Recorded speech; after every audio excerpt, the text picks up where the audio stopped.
Now, I would like to call upon our ninth speaker, Chiragh.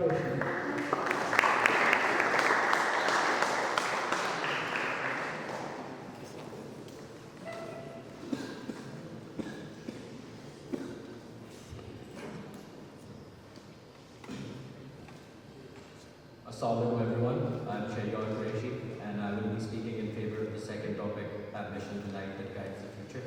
I'll begin shortly. It was the best of times, it was the worst of times. It was the age of wisdom, it was the age of foolishness. It was the epoch of belief, it was the epoch of incredulity. It was a season of light, it was a season of darkness.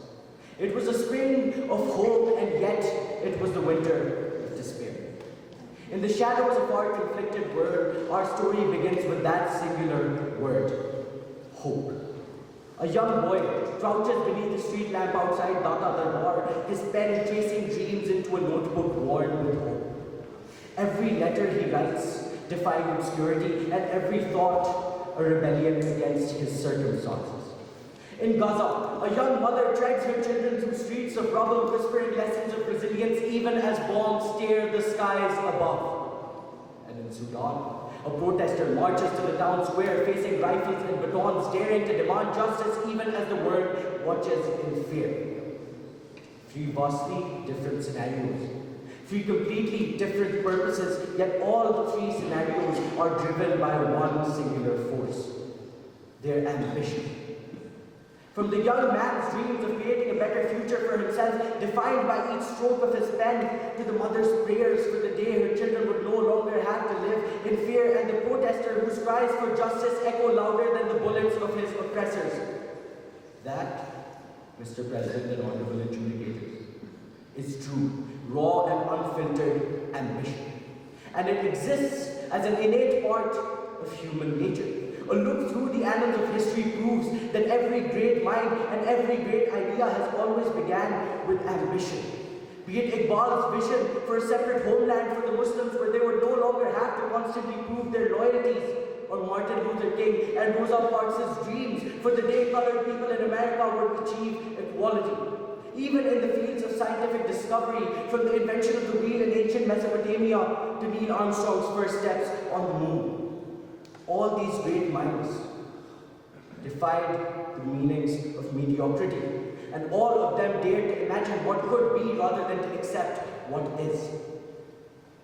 Yet we are told time and again that ambition is the death of man. They give examples of Robespierre's guillotine and Hitler's propaganda, but they fail to recognize that truly ambitious, Mr. President, are those who progress with sacrifice. You think of a corrupt politician when I mention ambition.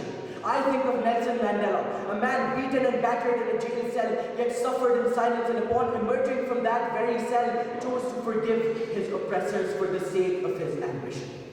His ambition to unite South Africa, his ambition to end apartheid, and his ambition for the day South Africans would no longer hate each other for the colors of their skins. And yet, honorable ambassadors, we are still told to shun ambition. And we are told to shun ambition, for we know that our greatest fear is not that we are inadequate. Our greatest fear is that we are powerful beyond measure.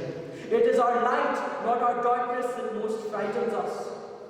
And us playing small plays no benefit to the entire world. The day a human embraces their light, the day they harness their ambition, is the day they gain power. They gain power to build civilizations, the power to break chains, the power to put ideas into action and dreams into motion.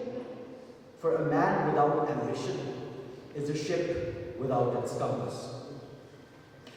So, when the clock strikes 12, honorable adjudicators, Mr. President, ladies and gentlemen, and the crowds come asking whether or not ambition is the light that guides the future, reply that it is not merely the light that guides the future, it is the force that defines it. Thank you.